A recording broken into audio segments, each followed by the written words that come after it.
Ngayong gabi, samahan nyo kami maghanap ng mga ahas.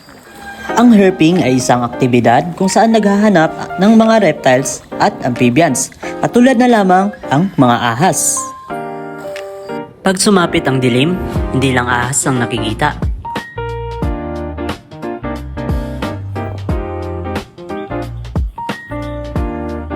So ayun guys, pabalik na sana ako and may nakita tayong ahas. Tingnan natin.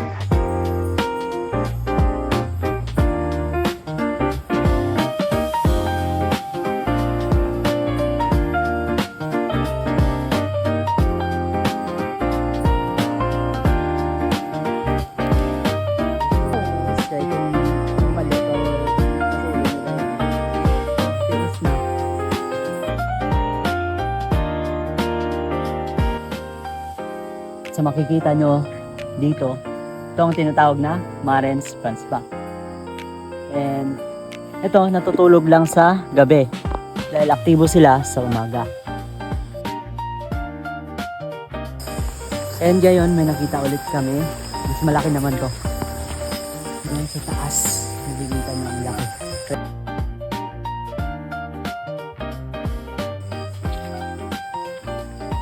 Laki. Laki guys, oh. Ganda.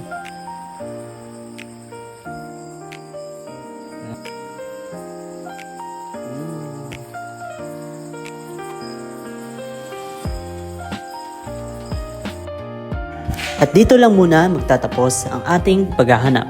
Hanggang sa muli, paalam!